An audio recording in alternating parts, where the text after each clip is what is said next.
بسم اللہ الرحمن الرحیم۔ وَلَوْ أَنَّ أَهْلَ الْكِتَابِ آمَنُوا وَاتَّقَوْا، اہل کتاب کو ترغیب الی الایمان، اہل کتاب کو ترغیب الی الایمان۔ وَلَوْ أَنَّ أَهْلَ الْكِتَابِ آمَنُوا وَاتَّقَوْا، اگر یہ اہل کتاب ایمان لے کر آتے اور تقوی اختیار کرتے، لَكَفَّرْنَا عَنْهُمْ سَيِّئَاتِهِمْ، البتہ ہم مٹا دیتے ان کے برائیوں کو، وَلَأَدْخَلْنَاهُمْ جَنَّاتِ النَّعِيمِ، اور البتہ ہم ان کو داخل کرتے نعمتوں کے باغات میں۔ اس آیت میں اللہ رب العزت نے اہل کتاب کو ایمان کی ترغیب دی ہے۔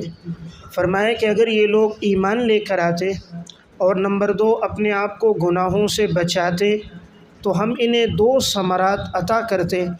نمبر 1، ہم ان کی برائیوں کو اور ان کے گناہوں کو مٹا دیتے، اور نمبر 2، ہم انہیں نعمتوں کے باغات یعنی جنت میں داخل کرتے۔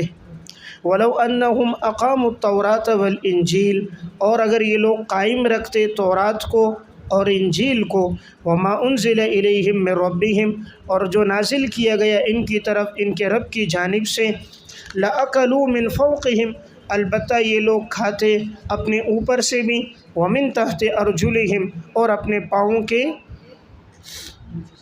نیچے سے بھی، مِنْهُمْ أُمَّةٌ مُقْتَصِدَةٌ، ان میں سے ایک جماعت ایسی ہیں جو راہ راست پر چلنے والی ہے۔ مقتصد کہتے ہیں درمیانے راستے پر چلنے والی، درمیانے راستے پر اعتدال پر چلنے والی، تو ان میں ایک جماعت ایسی ہیں جو راہ راست پر چلنے والی ہے۔ وَكَثِيرٌ مِّنْهُمْ سَاءَ مَا يَعْمَلُونَ، لیکن ان میں بہت سارے لوگ ایسے ہیں کہ جو برا ہے جو وہ عمل کر رہے ہیں۔ دیکھیں اس آیت میں اللہ رب العزت نے ارشاد فرمایا، اگر یہ لوگ تورات کو اور انجیل کو قائم رکھتے، تورات اور انجیل کو قائم رکھنا اس سے مراد قرآن کریم کو قائم رکھنا ہے، کیونکہ قرآن کریم کو قائم رکھنا اور اس کے احکامات پر عمل کرنا یہ ایسا ہی ہے جیسا کہ ایک آدمی تورات کو قائم رکھے، کیونکہ تورات اور انجیل میں آپ صلی اللہ علیہ وسلم کی بشارتیں اور آپ صلی اللہ علیہ وسلم پر ایمان لانے کا تذکرہ تھا۔ تو اگر اب کوئی انجیل اور تورات کی ان بشارتوں پر ایمان لے کر آتا ہے تو گویا وہ قرآن پر بھی ایمان لے کر آئے گا۔ قرآن کریم کا انکار کرنے والا حقیقت میں تورات اور انجیل کا بھی انکار کر رہا ہے۔ اگر وہ اسے مانتا تو وہ ان پیشن گوئیوں کو اور ان بشارتوں کو بھی تسلیم کرتا۔ تو یہ اشارہ ہے کہ اگر یہ لوگ تورات اور انجیل کو قائم رکھتے یعنی اگر اس پر عمل کرتے تو یہ حضور پر بھی ایمان لے کر آتے، لیکن انہوں نے حضور پر ایمان کیوں نہیں لایا؟ اس لیے کہ ان کا تورات اور انجیل پر بھی پختہ ایمان نہیں ہے، تو انہوں نے ان کتابوں میں تحریف کر دی، اپنے مقصد کے احکامات کو لیتے ہیں، منشا کے خلاف ہو تو ترک کر دیتے ہیں۔ اور اگر یہ ایمان لے کر آتے تورات اور انجیل پر اور جو نازل کیا گیا ان کی طرف ان کے رب کی جانب سے، اب ان کی طرف ان کے رب کی جانب سے یہ حکم تھا کہ اس پیغمبر آخر الزمان پر بھی تم ایمان لے کر آؤ، اگر یہ لوگ اس پر ایمان لے آتے تو البتہ ثمرہ یہ ملتا کہ یہ لوگ کھاتے اپنے اوپر سے بھی، فوق کے نیچے برکات سماوی، وَمِن تحت أرجلهم، برکات ارضی، آسمان کی برکات سے بھی مستفید ہوتے، زمین کی برکات سے بھی۔ آسمان کی برکتوں سے مراد آسمان سے خوب بارش برستی اور آسمانی عذاب سے، مصائب سے یہ لوگ محفوظ رہتے، اور زمین کی برکتوں سے مراد کہ زمین اپنے وقت پہ غلہ نکال دیتی، تو زمین سے فصلیں اگتی، اناج اگتے، غلے اگتے، تو اور وہ فصلیں محفوظ رہتی خراب ہونے سے، کیڑا لگنے سے، تو زمین اور آسمان کی برکتیں ان کو ملتی۔ منہم امۃ مقتصدہ، ان میں سے ایک جماعت ایسی ہے جو راہ راست پر چلنے والی ہیں، یعنی ان میں سے بعض لوگ ایمان لے کر آئے، جیسے یہود میں عبداللہ ابن سلام اور نصارہ میں نجاشی، اور یہود میں عبداللہ بن سلام۔ تو یہ لوگ امت مقتصدہ، درمیانے لوگ ہیں، راہ راست پر چلنے والے لوگ ہیں، یہ ایمان لے کر آئے۔ لیکن ان میں سے بہت سارے لوگ ایسے ہیں جو برے ہیں، جو وہ عمل کر رہے ہیں، یعنی ان کا جو عمل ہے برا عمل ہے۔ یا ایھا الرسول بلغ ما انزل الیک من ربک، فریضہ خاتم الانبیاء۔ ماقبل کے ساتھ ربط یہ ہے، ماقبل میں اہل کتاب کو ایمان کی دعوت دی تھی، اب یہاں پر ایمان لانا ہے تو حضور پر لے کر آؤ۔ آپ صلی اللہ علیہ وسلم جو دعوت دے رہے، تبلیغ کر رہے ہیں، تمہیں چاہیے تم حضور کی دعوت پر ایمان لاؤ۔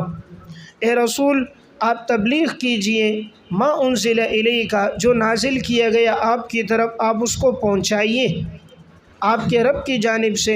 وَإِن لَّمْ تَفْعَلْ فَمَا بَلَّغْتَ رِسَالَتَهُ، اور اگر آپ نے اس طرح نہ کیا تو گویا آپ نے نہیں پہنچایا رسالت کا پیغام۔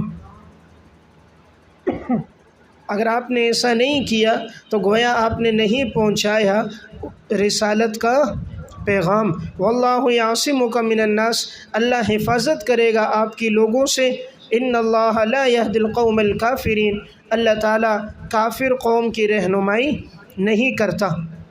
قرآن کریم میں دو مقامات پر یا ایھا الرسول کا لفظ آیا ہے، ایک اس مقام پر آیا اور ایک اس سے پہلے سورہ مائدہ ہی میں دوسرے مقام پر بھی یہ لفظ گزرا ہے، آیت نمبر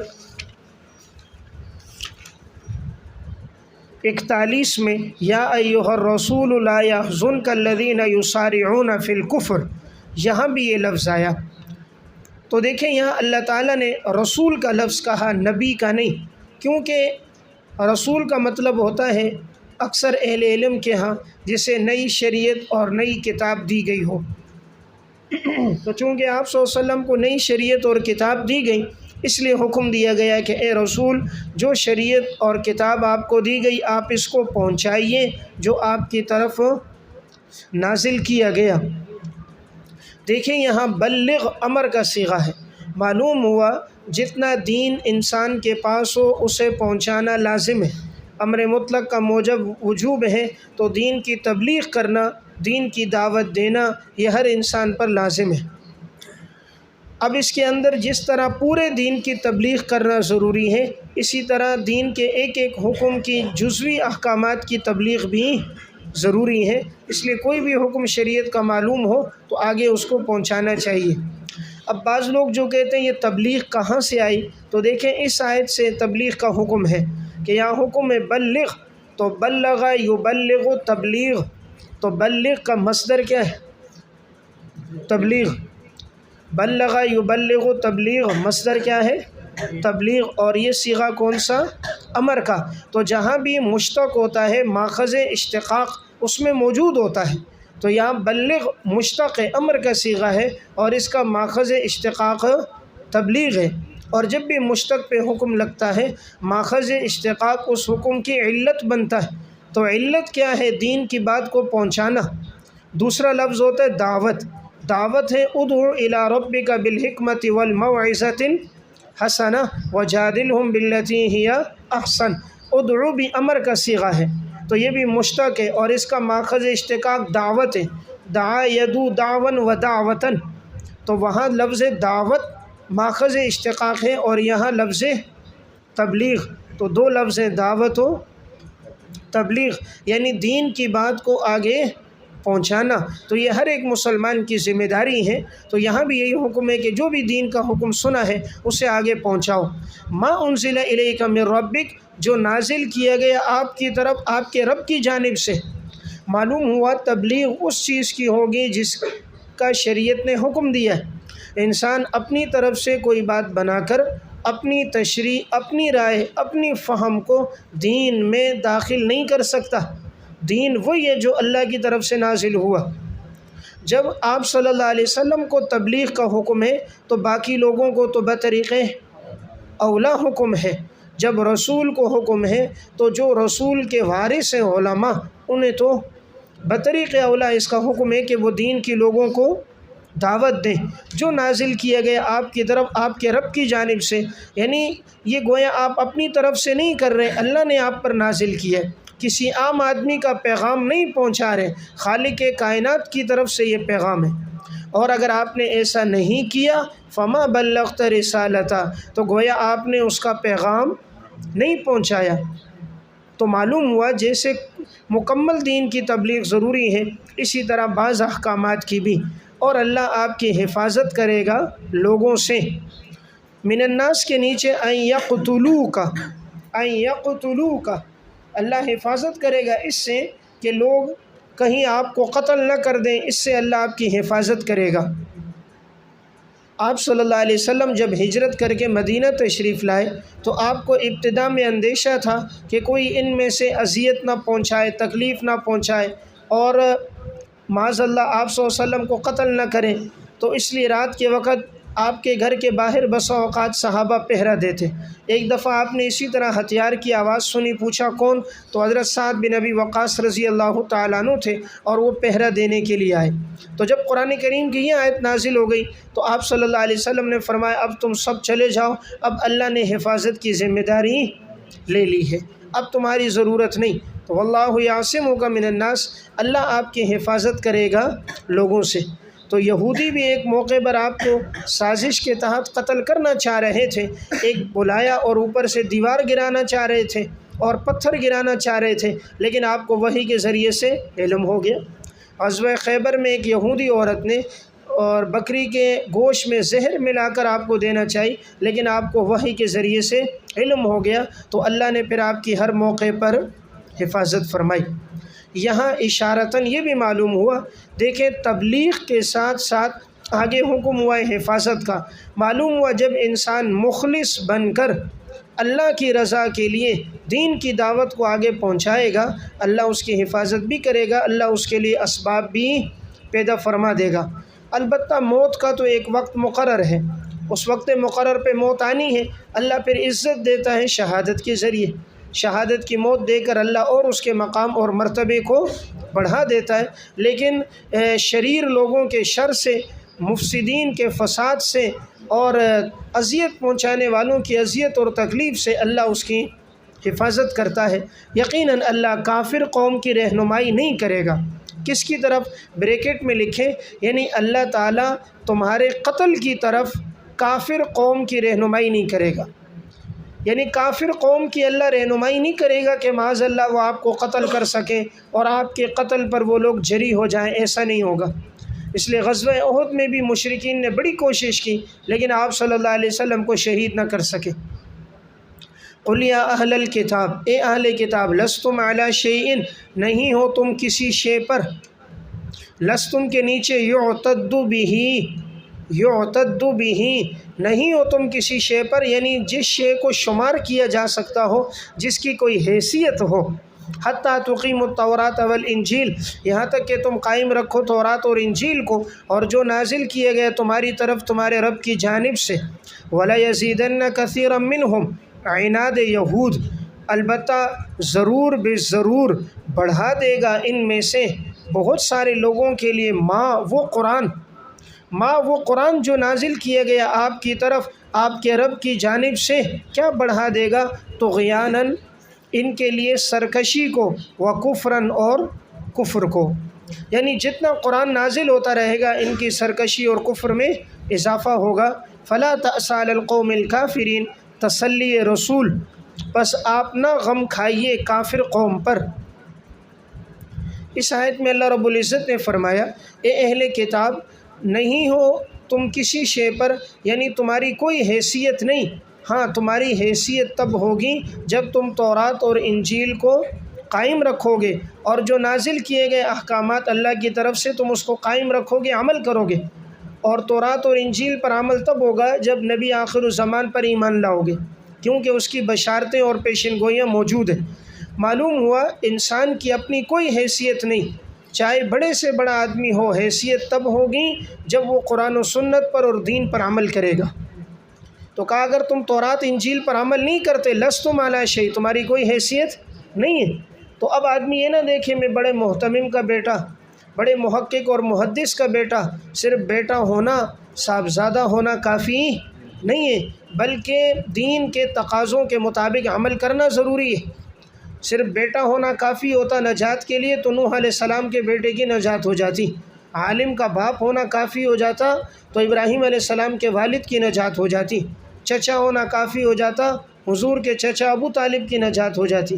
معلوم ہوا دار و مدار اعمال پر ہے، دین پر چلنے پر ہے، تو نسبتوں پر فخر نہیں ہونا چاہیے۔ ان اکرمکم عند اللہ اتقاکم، یعنی میرا بڑا ادارہ، میرے ادارے میں اتنے طلبہ، یہ کوئی فخر کی چیز نہیں ہے۔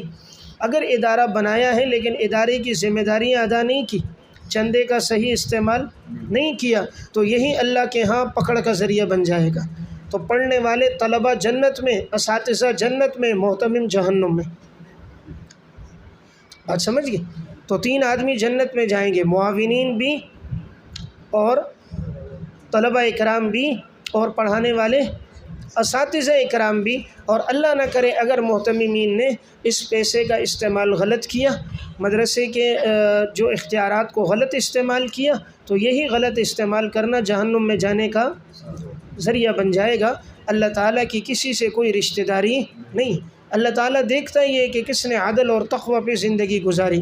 اس لیے میں نے بات یہ عرض کی، قرآن یہ کہہ رہا ہے لستم علی شیء، تمہاری کوئی حیثیت نہیں جب تک تم تورات اور انجیل کو قائم نہ رکھو۔ عالم کی کوئی حیثیت نہیں جب تک قرآن و سنت پہ عمل نہ کرے۔ قرآن و سنت پر عمل ہے تو عزت ہے، قرآن و سنت پر عمل نہیں ہے، بڑی پگڑی ہو، بڑی گاڑی ہو، بڑا موبائل ہو، ساتھ ہٹو بچوں ہو، کوئی فائدہ نہیں۔ یہ تو دنیا کی عارضی طور پر ایک عزت ہوگی، آخرت کی ابد الآباد کی رسوائی ہے۔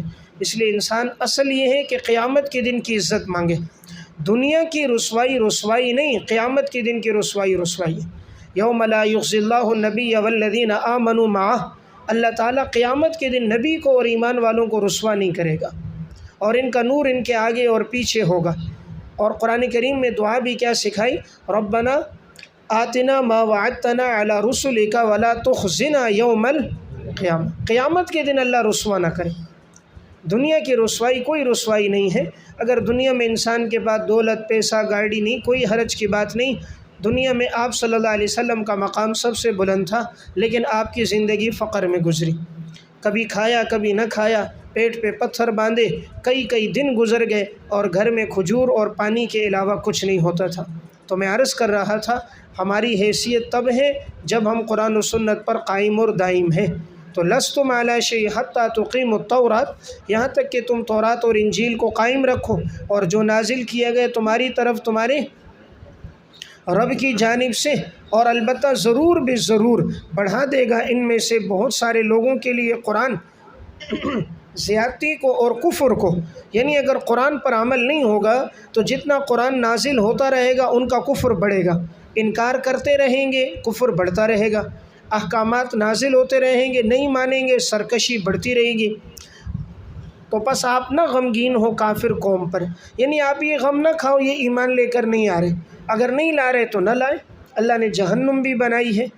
ان الذین آمنوا والذین ہادوا، قانون نجات، یقیناً وہ لوگ جو ایمان لے کر آئے اور وہ لوگ جو یہودی ہیں، والصابئون، اور جو بے دین ہیں، صابی جو بے دین ہیں، اور نصارہ، من آمن باللہ والیوم الآخر، ان میں سے جو بھی ایمان لائے۔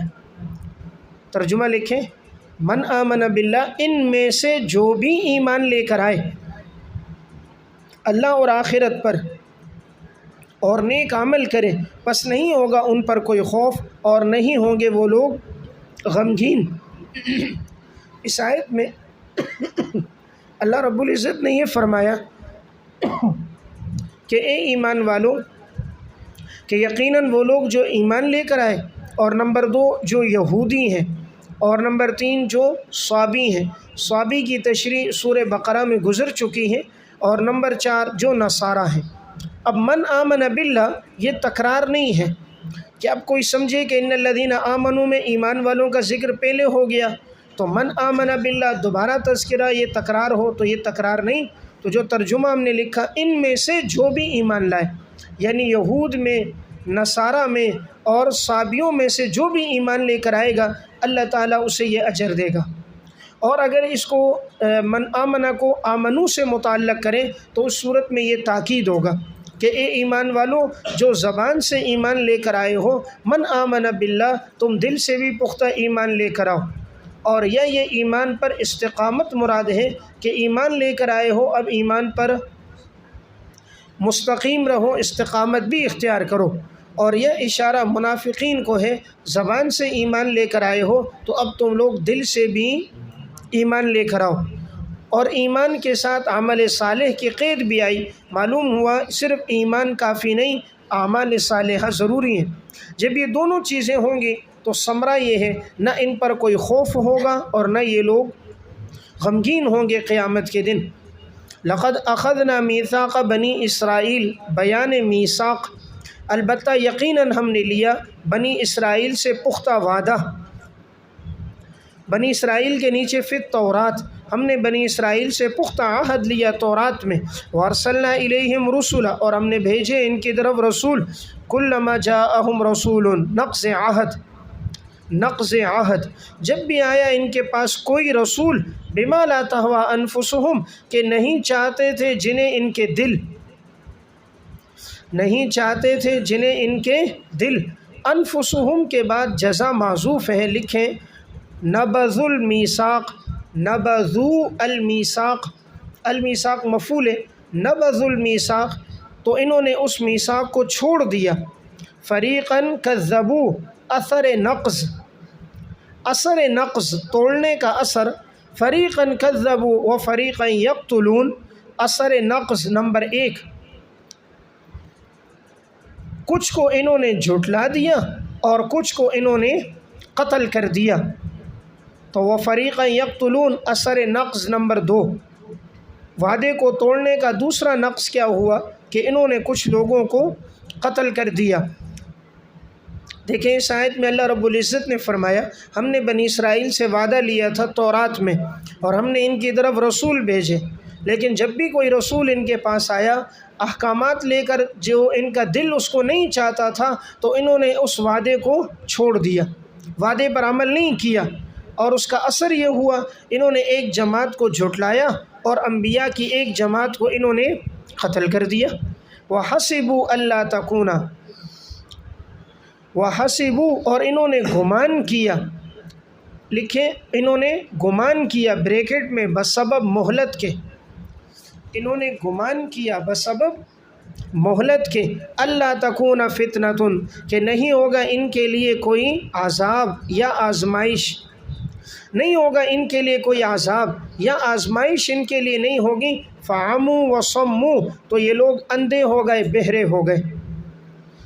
ثم تاب اللہ علیہم، پھر اللہ متوجہ ہوا ان پر۔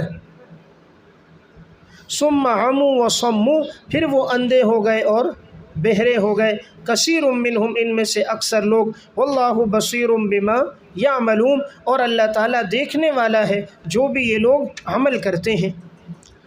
اس آیت میں اللہ رب العزت نے فرمایا اور گمان کیا انہوں نے بسبب مہلت کے، کہ اللہ تکون فتنہ، کہ نہیں ہے ان کے لیے کوئی آزمائش یا کوئی عذاب۔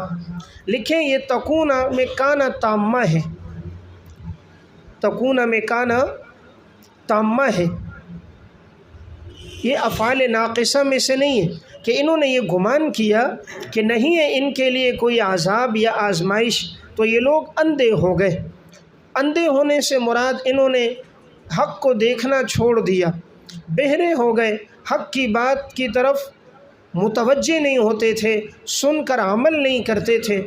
ثم تاب اللہ علیہم، پھر اللہ متوجہ ہوا ان پر۔ اب لکھیں یہ عبارت بِإِرْسَالِ رسول آخر، تاب اللہ علیہم کے بعد محذوف ہے، بِإِرْسَالِ رسول آخر، کہ پھر اللہ متوجہ ہوا ان کی طرف کہ اللہ نے ایک اور رسول بھیجا۔ ثم عموا وصموا، اس کے نیچے لکھیں بکفر رسول او بکفر محمد صلی اللہ علیہ وسلم۔ اللہ ان کی طرف متوجہ ہوا، ایک اور رسول بھیجا، لیکن پھر یہ لوگ اندھے ہو گئے، یعنی انہوں نے رسول کا کفر کیا یا محمد صلی اللہ علیہ وسلم کا انہوں نے کفر کیا۔ تو اندھے اور بہرے ہونے کا کیا مطلب کہ جب رسول آیا، آپ صلی اللہ علیہ وسلم آئے، تو انہوں نے اس حق کو دیکھا نہیں اور اس حق والے پیغمبر کی بات کو انہوں نے سنا نہیں، تو گویا کہ یہ لوگ اندھے ہو گئے اور بہرے ہو گئے، اکثر لوگ ان میں سے، یعنی ایمان لانے والوں کی تعداد بہت کم تھی۔ اب اللہ دیکھ رہا ہے جو یہ عمل کر رہے ہیں، اللہ کو معلوم ہے کہ یہ لوگ ایمان جو نہیں لا رہے اور کون لا رہا ہے، اللہ تعالیٰ سب کو مطلع ہے۔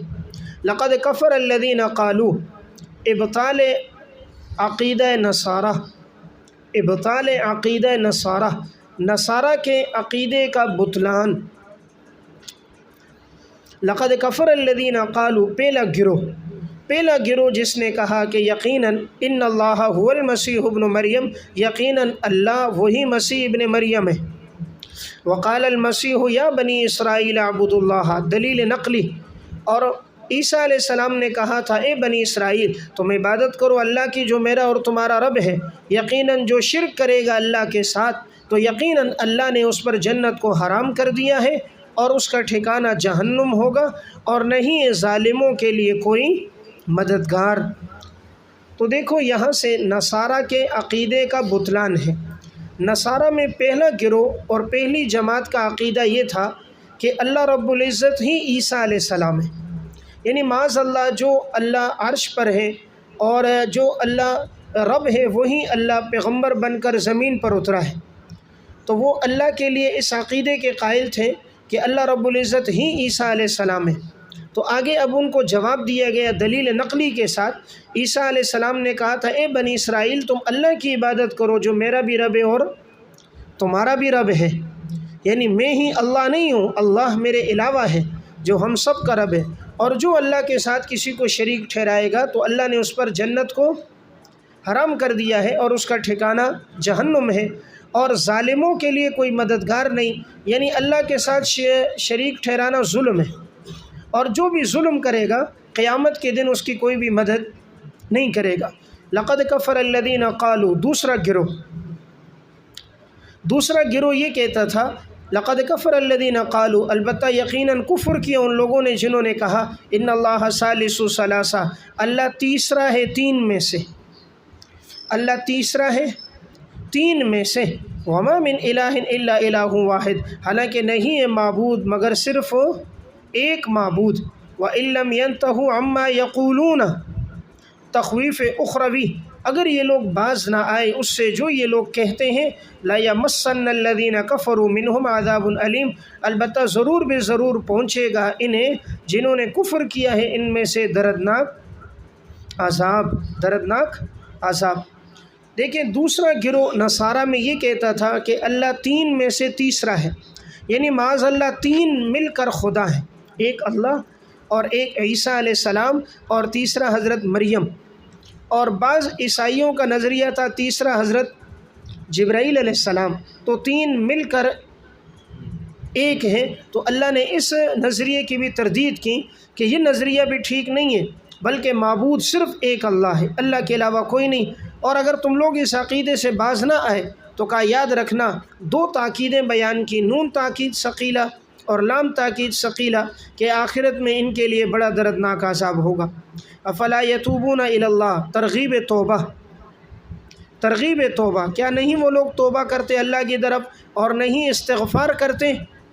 اللہ تعالیٰ بخشنے والا رحم کرنے والا ہے، یعنی وہ اپنے گناہوں سے توبہ نہیں کرتے کہ اللہ ان کے گناہوں کو معاف کر دے، اپنے گناہوں کی بخشش طلب نہیں کرتے کہ اللہ ماضی کے گناہوں پر معافی کا اعلان کر دے، اور اللہ تو بخشنے والا رحم کرنے والا ہے۔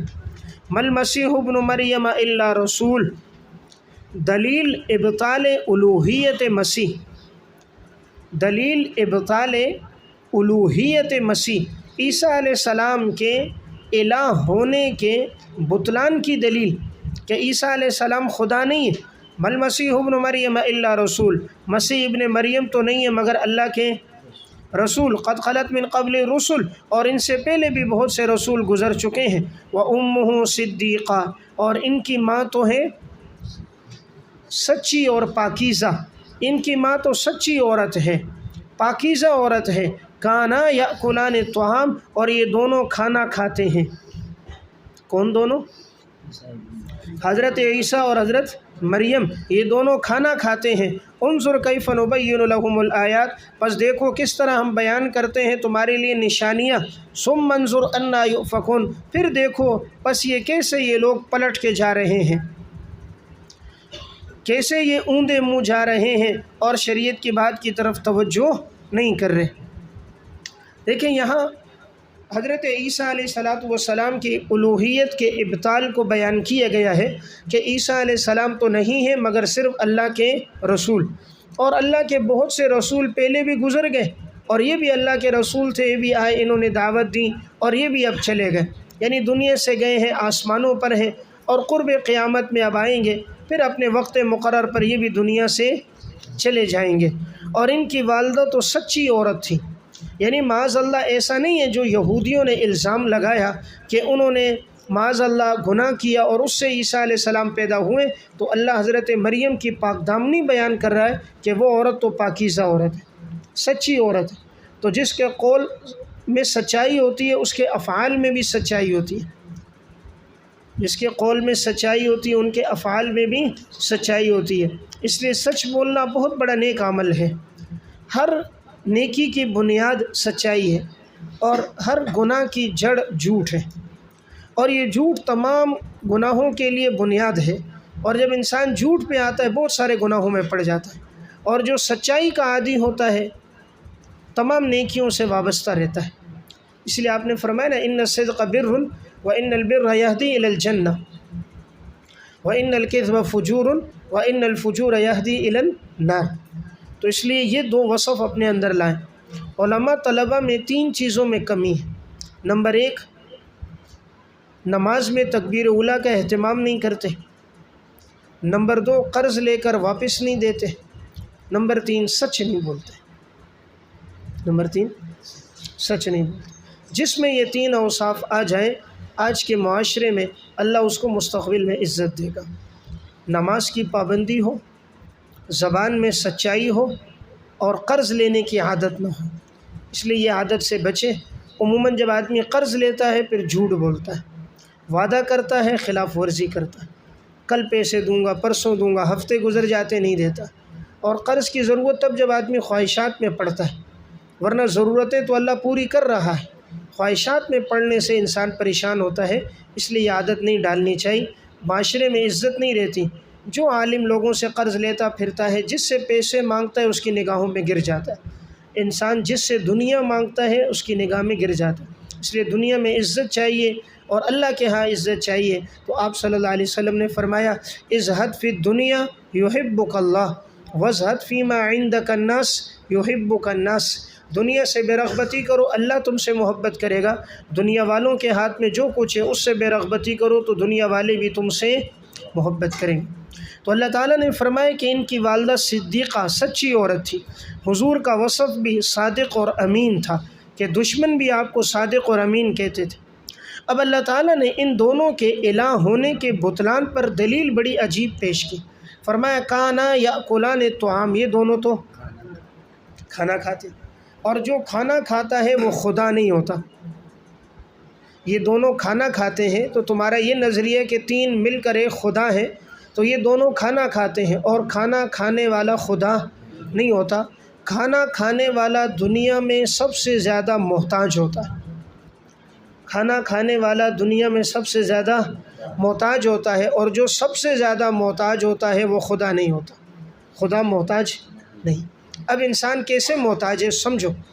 دیکھیں انسان کھانا کھانے کے لیے اب سب سے پہلے انسان محتاج ہے زمین کا۔ اگر یہ زمین نہیں ہوگی تو زمین سے فصل کاشت نہیں ہوگی، گندم نہیں ہوگے گی، آٹا، اناج اور پھلیں اور سبزیاں سب کس سے؟ زمین سے۔ تو انسان محتاج کس کا؟ زمین کا۔ نمبر 2، اگر آسمان سے بارش نہ برسے، زمین میں پانی نہ ہو تو کبھی بھی فصل نہیں ہوگے گی، تو یہ اب محتاج ہے آسمان کی طرف اور بارش کے برسنے کی طرف۔ نمبر 3، پھر یہ محتاج ہے بیج ڈالنے کی طرف، بیج نہ ڈالے فصل نہیں آتی، پھر بیج ڈالنے کے بعد اب یہ محتاج ہوتا ہے کہ اس کے اوپر گوبر ڈالے، ہل چلائے، اس کا محتاج، پھر اس کے بعد یہ 5 مہینے 6 مہینے تک اس فصل کی دیکھ بھال کرتا رہتا ہے، پانی دیتا ہے، پھر ان سے محفوظ رکھنے کے لیے آج کے الفاظ میں مختلف قسم کی اسپرے کرتا رہتا ہے، دوائیں ڈالتا رہتا ہے تاکہ وہ فصل خراب بھی نہ ہو، اس کا محتاج۔ پھر فصل کے پکنے کے لیے سورج کی ضرورت ہے، اگر سورج کی تپش اور حرارت نہ ہو تو کبھی بھی فصل پکے گی نہیں، اور پھر اس میں جو رنگت آتی ہے، جو ذائقہ آتا ہے، اس میں محتاج ہوتا ہے انسان چاند اور ستاروں کی طرف، چاند کے ذریعے سے اللہ رب العزت اس میں ذائقہ ڈال دیتے ہیں اور ستاروں کے ذریعے رنگت ڈال دیتے ہیں، اس کا محتاج۔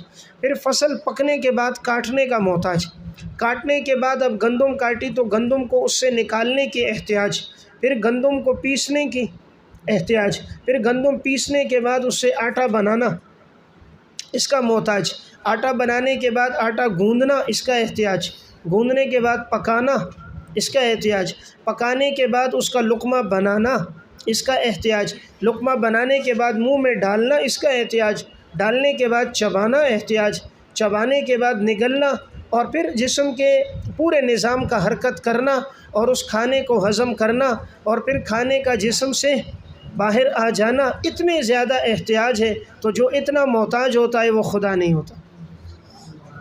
بات سمجھ گئے؟ اس لیے کانا یاکلان طعام، کہ یہ دونوں کھانا کھاتے، تو یہ صرف ترجمہ نہیں ہے، کھانا کھاتے، کھانا تو سب کھاتے، انسان بھی کھاتا ہے، جانور بھی گھاس کھاتا ہے، پرندے بھی کھا رہے پی رہے، تو یہ اس طرف اشارہ ہے کہ یہ احتیاج ہے، اس لیے اللہ رب العزت کھانے سے، پینے سے، اونگنے سے محتاج ہے۔ انظر کیف نبین لہم الآیات، دیکھتے نہیں کس طرح ہم نشانی بیان کرتے ہیں، بس تم لوگ کہاں پلٹ کے جا رہے ہو، یعنی کہاں اوندے منہ جا رہے ہو اور نفسانی خواہشات اور ذاتی مفاد کے پیچھے پڑے ہو، ذاتی مفادات اور خواہشات کے پیچھے پڑ کر تم نے شریعت کے احکامات کو چھوڑ دیا۔ قل اتعبدون من دون اللہ، کیا تم عبادت کرتے ہو اللہ کے علاوہ کی، ما لا یملک لکم ضرا ولا نفع، جو نہیں مالک تمہیں نہ نقصان پہنچانے کے نہ تمہیں نفع پہنچانے کے، اللہ تو سننے والا اور جاننے والا ہے، یعنی اگر پکارنا ہے اللہ کو پکارو، وہ اللہ تمہاری پکار کو سنے گا۔ جن معبودان اور بتوں کو ساری زندگی پکارتے ہو وہ کبھی تمہیں جواب نہیں دے سکتے، جن بتوں کی عبادت کر رہے ہو وہ تمہارے عمل کو جانتے نہیں ہیں، اور رب تمہارے دل کے ارادے کو بھی جانتا ہے، اس کی عبادت کرو۔ قل یا اہل الکتاب لا تغلوا فی دینکم، نہیں از غلو، نہیں از غلو، دین میں غلو کرنے سے روکا گیا، اے اہل کتاب دین میں غلو نہ کرو ناحق طور پر، ولا تتبعوا اہواء قوم، اور نہ تم اتباع کرو قوم کی خواہشات کی، قوم کی خواہشات کی، نیچے لکھے بے سند باتوں کی، بے سند باتوں کی اتباع نہ کرو، قد ضلوا من قبل، یقیناً وہ لوگ گمراہ ہو گئے اس سے پہلے، وَأَضَلُّوا كَثِيرًا، اور انہوں نے گمراہ کیا بہت سوں کو، اور انہوں نے گمراہ کیا بہت سوں کو، وَضَلُّوا عَنْ سَوَاءِ السَّبِيلِ، اور وہ گمراہ ہو گئے، بہک گئے سیدھے راستے سے۔ دیکھیں اس آیت میں اللہ نے اہل کتاب کو منع کیا غلو کرنے سے بچو، یہ غلو ہی تھا نا کہ انہوں نے حضرت عیسیٰ علیہ السلام کو اللہ کے ساتھ الوہیت میں شریک کیا، یا آپ کا بیٹا بنا دیا، یا ایک گروہ نے کہا اللہ ہی مسیح ابن مریم ہے، تو کہا اس غلو تو اس سے تم بچو، یہ غلو ناحق غلو ہے۔ ایک تو ہوتا ہے اللہ کسی کو عزت دے حق کے ساتھ، کسی کا مقام اور مرتبہ بڑھا دے تو وہ بھی ہے، لیکن وہ حق کے ساتھ ہے۔ اب اللہ رب العزت نے آپ صلی اللہ علیہ وسلم کو مقام اور درجہ دیا، لیکن وہ حق کے ساتھ ہے، تلک الرسل فضلنا بعضهم علی بعض، تو جو مقام اور مرتبہ کسی کا زیادہ کسی کا کم وہ شرع سے ثابت ہے، اپنی مرضی سے کوئی کسی کے درجے کو بڑھا نہیں سکتا، اگر وہ بڑھائے گا تو اس کا درجہ بڑھے گا، دوسرے کی گستاخی ہوگی۔